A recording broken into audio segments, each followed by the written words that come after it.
Hello and welcome to Slice of Piper. We are on the David Spears birthday edition. Woo-hoo. Birthday edition. He's 21 years old today, right? I wish. Yeah. 33. I'm Dr. Piper. I'm Taylor, his emotional support PA again for this episode. Taylor is supporting me here next to me also only because we have one set of extra headsets and one extra microphone. We're very, very professional here, Dave. This is great. Yes. So David Spears, just overall amazing person. Thank you for being here. Happy birthday. Happy 21st. We'll take some shots later. Very kind. And yeah. And we'll get PRP shots, to be clear. PRP shots. Very nice. Dave works with Arthrex, so we can throw that out there. He's many more things than just an Arthrex rep. So, but I will say that's a huge part.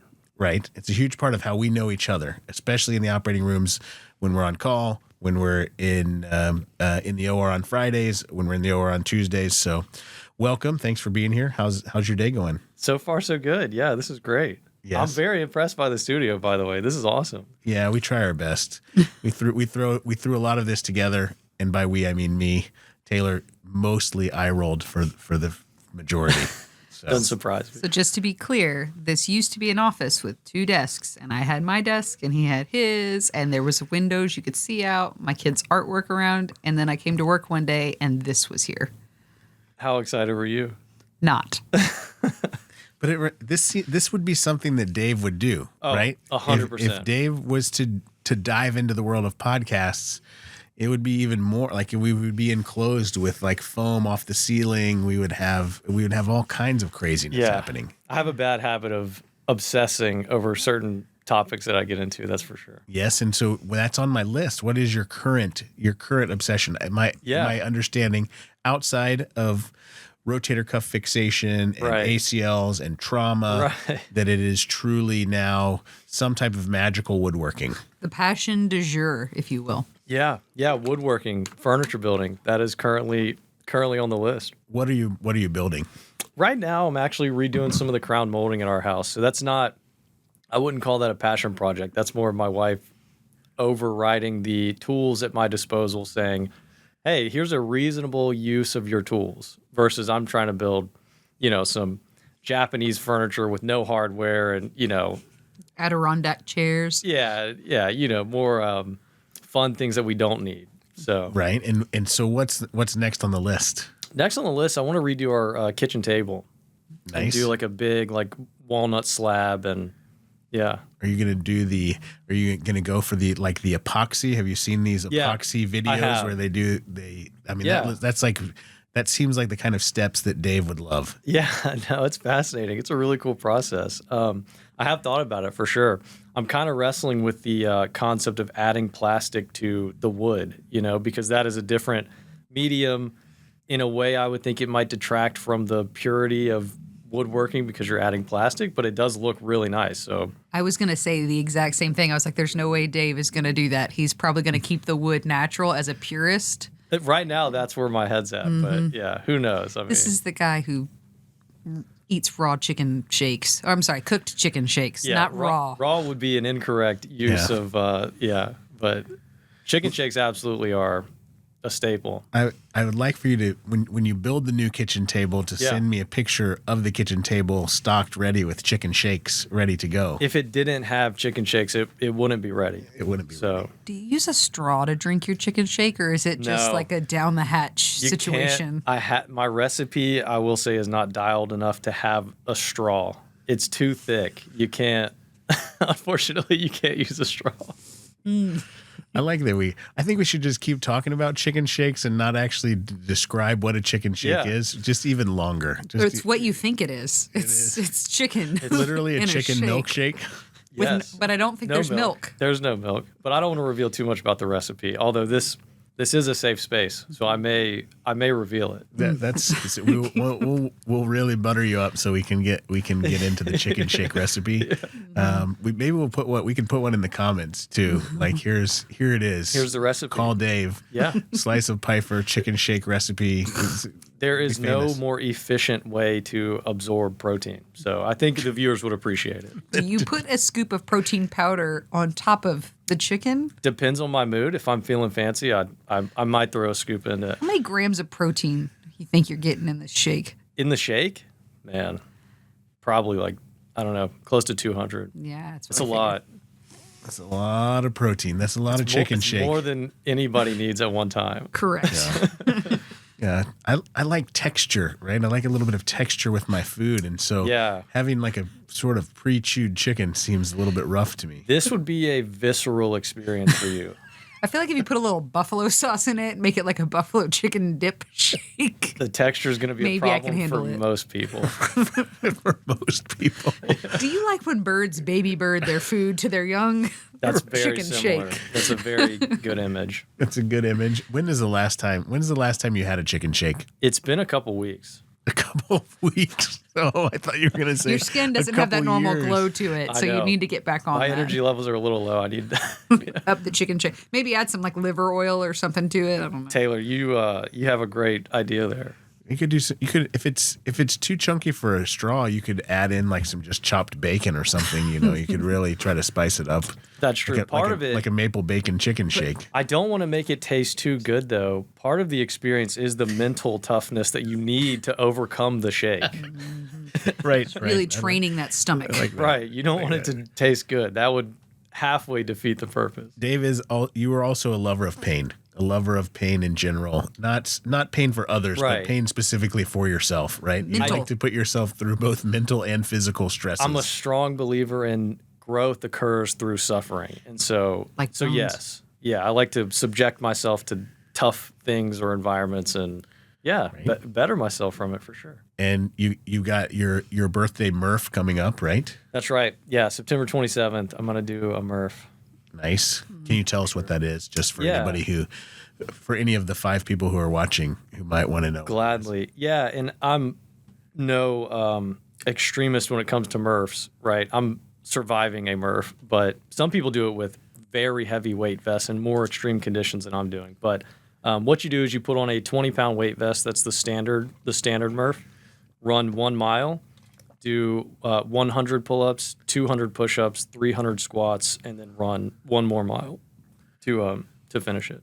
How long do you have to finish 100 pull-ups? Because that would take me a couple of years. Yeah, there's no time. I broke it up into 20 sets of 5, 10, 15. But I think the official way is you can't move on to the next exercise until you finish it. So you have to do 100 pull-ups, then 200. But I combined it. So I did 5 pull-ups, 10 push-ups, 15 squats, and then that kind of is one set. Just worked your way through. Yeah, just kind of chip through it. Until you got through it. Right. That's still awesome. And that's I was telling you about Caleb, my 15-year-old who just showed up at the house and was on his 15th birthday and was like, hey, I just finished 15 miles. And I was like, whose kid are you? He is a true athlete. He is the real deal, man. He and his brother and sister are crazy. So, but all good. Awesome. What else? What other passions? I'm trying to remember between chicken shakes.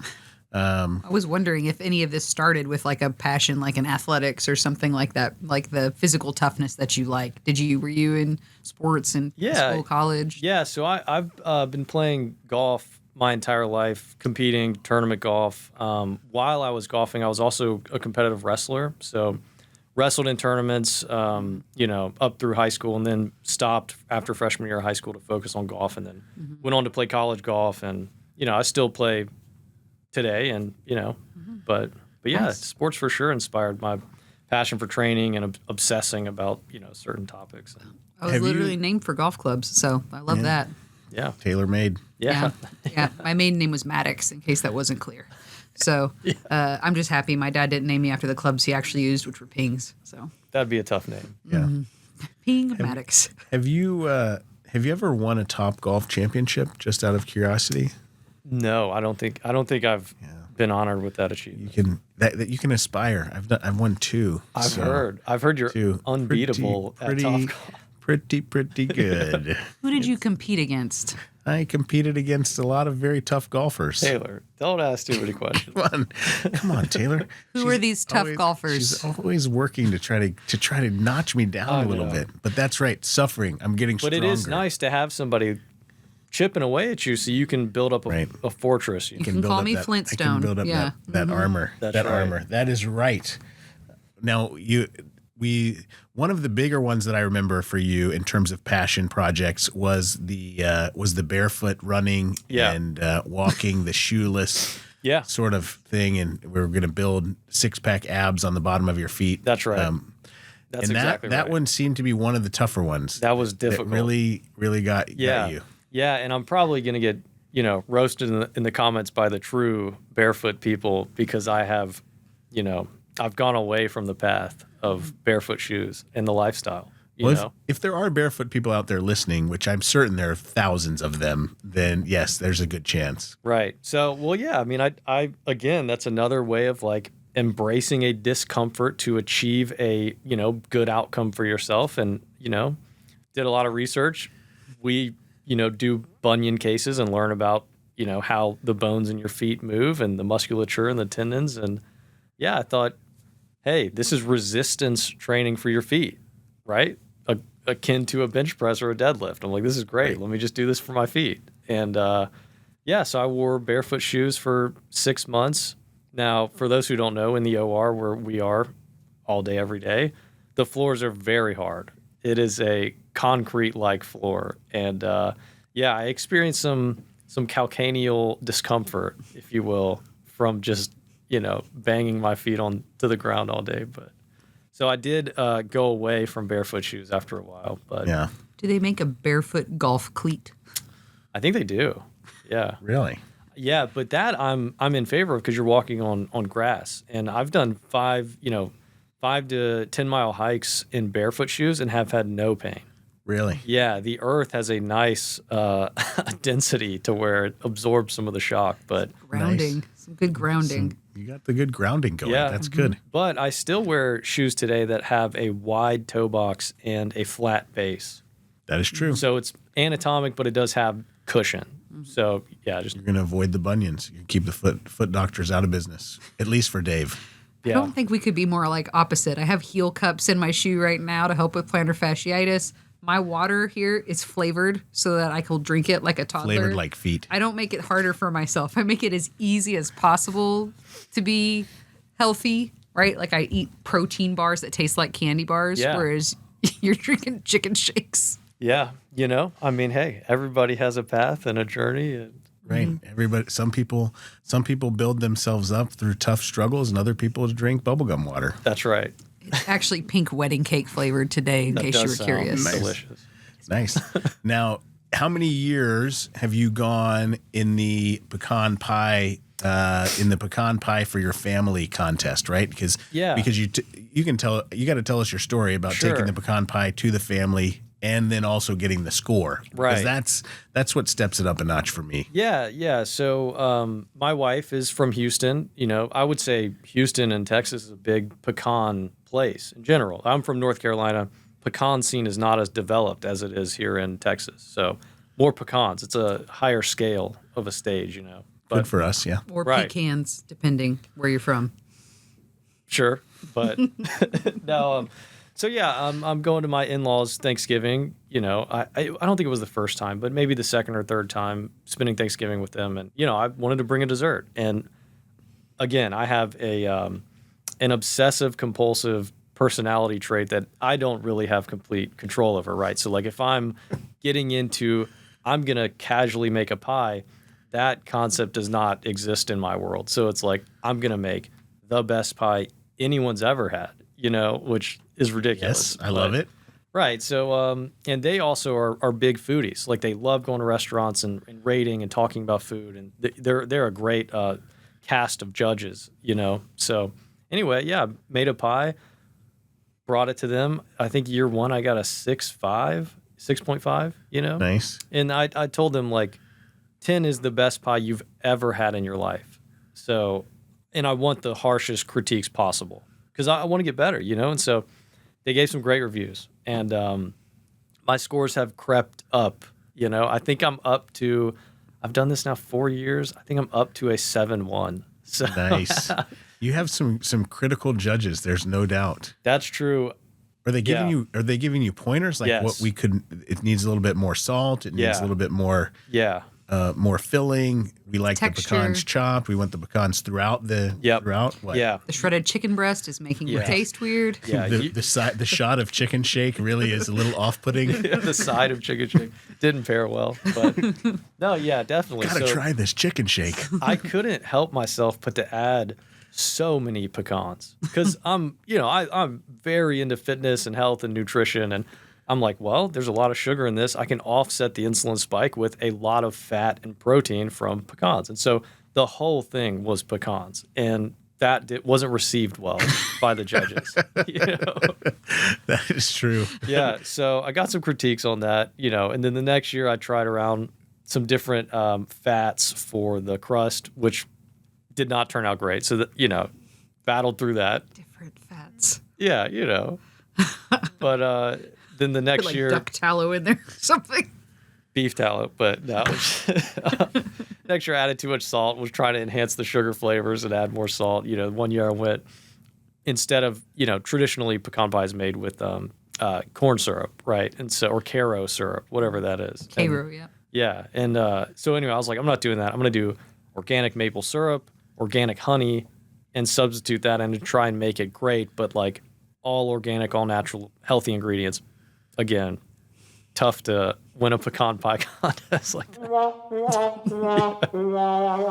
Yeah. And then 1 year I added like 10 eggs because I was like, this needs more protein again. And the egg turned the texture a little off. So you're giving like Chris Traeger vibes right now from Parks and Rec. Yeah. Whenever Ron Swanson shows up and he wants steak, he's grilling steaks and it's portobello mushrooms. Oh, and no, he's like, Taylor, why on earth would you do this? He's like, it's so much healthier for you.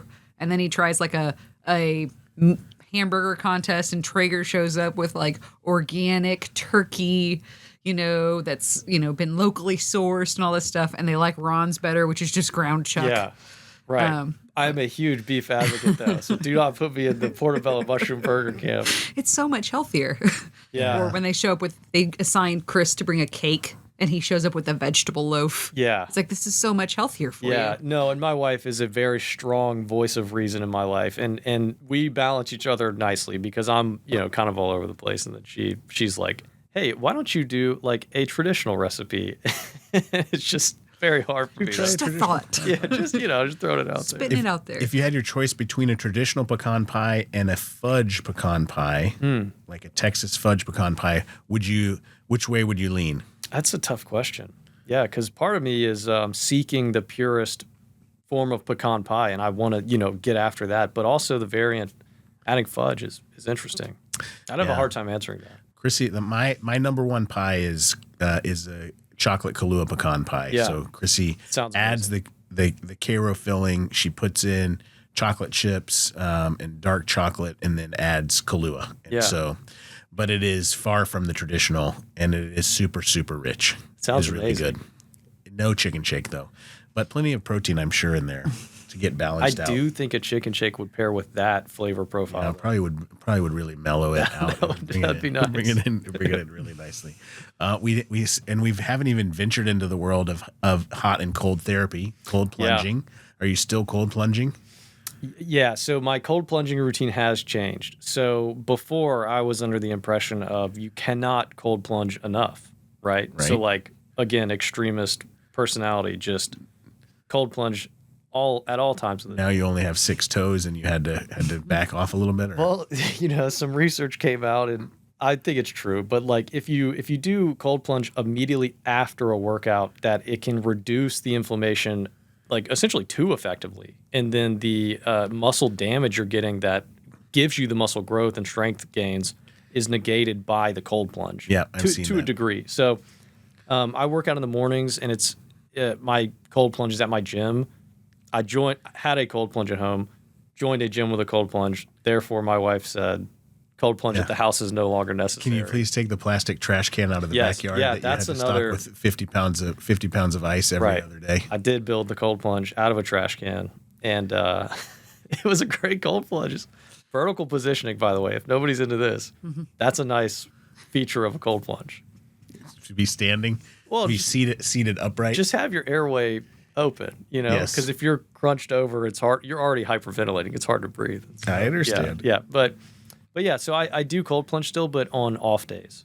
So I just don't do it within 8 hours of working out. Do you still challenge yourself to not leave the cold plunge until the person? Yeah. Like if someone joins you in the cold plunge, you wait till they leave. Yeah. That's still the Dave challenge. Yes, and I do that in the sauna because I will go to the sauna after my workouts now every time, and so that is the game.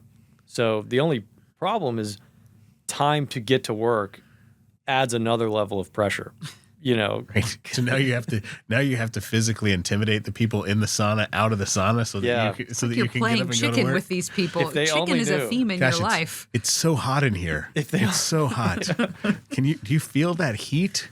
That is a funny part of it. Is these people have no idea, but I'm just like suffering looking at them, just like They're just living their life without they're just peacefully existing. I'm competing with them so hard. Just staring down like, they're just like, man, it smells good in here. This is so great. This is awesome. Well, you also carry this high level of passion into the operating room, which I know your surgeons and operating room staffs really appreciate. So Taylor and I appreciate that. And so one of the great things, I've worked with you since you started with Arthrex, and having you there. One of the key things about being in the operating room is having a good team, right? Is having a team that you can count on, whether it's from the anesthesia side, regional blocks, whether it's with Taylor, whether it's with Walter, whether it's with the scrub techs or the circulating nurses or the surgical nursing scrub nurses, having a team that's really dedicated and working is great. And so that's one of the great things about having you there. Is we always know that we're in good shape. So we've had many talks ahead of time about cases and many talks after cases to kind of debrief. But one of the questions I was going to ask you is, what do you think in terms of if somebody wanted to go into your line of work, and you have plenty of guys that you're mentoring already now, what do you tell them? What do you tell them to get so that they can aspire to the level of dedication that you have? Yeah. Well, I think the number one thing is attitude. For sure. Like if they wanted to be successful on a team like what we have around Houston, frequently you're going to be faced with decisions where your comfort is not good for the team. Like essentially you could go home early or you could stay extra, put extra hours in and improve your own skill set. And the people that are hungry for opportunity and see discomfort as an opportunity for growth instead of something that they're trying to run from, that's who does really well, So I would say do things that challenge yourself, whatever it is. It doesn't have to be fitness or just anything that is pushing yourself to be better. And you have to be very honest with yourself and point out your weaknesses, lean into them. Don't be afraid of the truth. It actually is what in a way sets you free and lets you grow. So yeah, just be very introspective in a way and honest with yourself and your abilities. Mm-hmm. And I think one of the things, we've gone through lots of cases where at the end of the case, we've gone through and looked back and said, what do we do well? What could we have done better? Right. We've been through many times when I've asked you, hey, should we use this here? What do you think would be a good option in this scenario? What kind of options do you have? This is what I'm thinking, how I'm thinking that I want to get this fixed. And you've offered options, and I've said maybe yes, or I've said maybe no. Yeah. Or we've even said, hey, there may be a better way to do this. And I think that part is, from your perspective in the operating room, as a surgeon, that's where that trust is built, right? When you have somebody who is engaged, who is interested, who cares about the patient and cares about getting the best outcome, and who sends you a message, 2 months down the road and is like, hey, how'd that that internal brace we used on the MCL work? Back when internal braces weren't a thing that we were doing, on an everyday basis and whatnot. So I remember those moments, and so that certainly is. It just helps the team be better, right? And it helps the outcome for the patient turn out better. Absolutely. That's great. So, Taylor, what do you think? What do you think from a medical surgical rep side? What separates the good from the great? Well, I definitely think things you both hit on are very true. The thing I would add is the knowledge of your products. I can't tell you how many times where we've asked somebody, not you, somebody, will 3 of these fit through this device? And they're like, I don't know. And it's, it's in the time when we're trying to do something, unique for that patient, for that situation, because one surgical approach doesn't work for everybody with the same injury. I think them knowing their products really well and being able to tell us, yes, that'll work, or no, that won't. You need to do, or you could try X, Y, or Z other option that would be better suited. I think that's really great problem solving ability when something's not working the way it should. Because when I'm like, we're malleting this and it's not going anywhere. Well, it should. Okay, well, it's not. So let's problem solve as to why it's not going anywhere. What are things I should check? And I think that is what separates, and not getting flustered about it. If you're in the operating room, I never worry about that. There's other times that may be different, but that's, I think, what separates a really great rep: the knowledge of their product and the knowledge of the anatomy.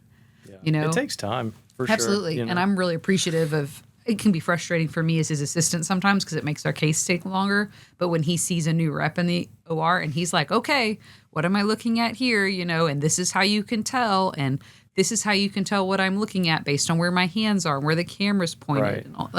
He takes those extra steps to help those. And, yes, those companies aren't reimbursing him for teaching him that. He's just doing it because he wants them to be to know and to have that knowledge and to walk away from that case maybe just a little bit more knowledgeable about that. I also think there's a side of it where you are just genuinely passionate about orthopedic surgery, and you're just there being like, look how cool the subscap looks right now, and just showing them different things and different biomechanics. And we love it. We're very appreciative of your education because it has helped many people come through our teams.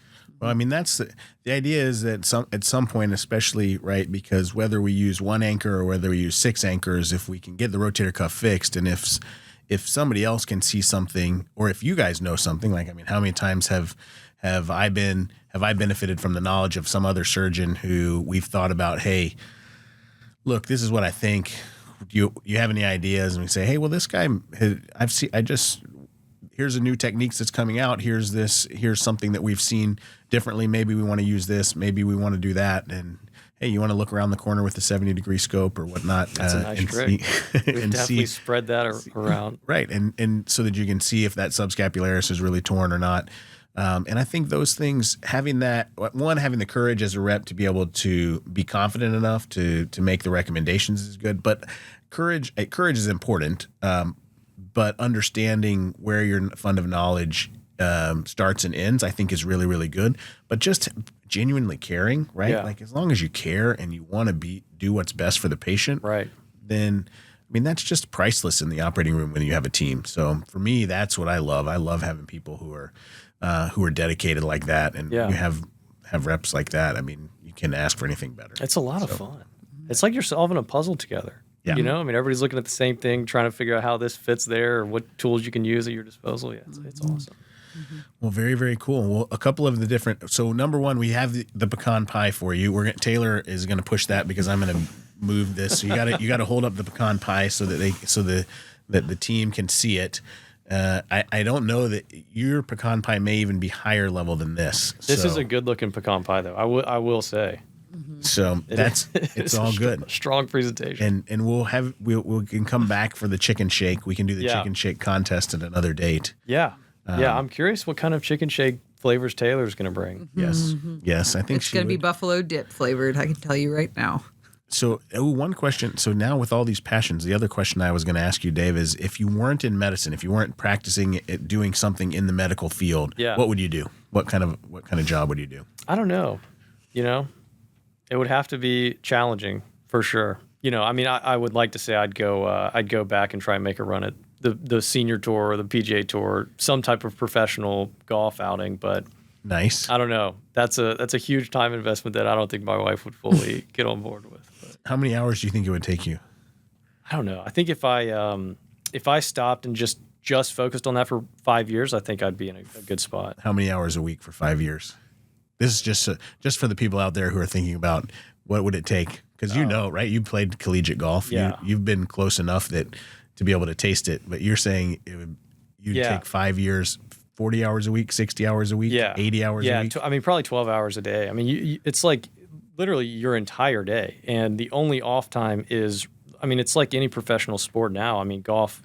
Fitness is a huge part of it now. So recovery, nutrition, every single decision you make in the day is towards the goal of getting better, and then you're going to sleep at the right time, waking up, meeting with your core psychologist, like literally your entire day. So, I mean, I think if you put that in maybe 5 years, 12 hours a day, you could become a top golf champion. It's so hard. The guys nowadays, the kids are getting so good so fast. Coaching has advanced so much that now like high school kids are as good as college kids were when I was in college. I mean, it's amazing. When did you start playing golf? I started playing tournaments on the national level when I was 9, and then from there just kept going. Kept going. Wow, that's awesome. Yeah.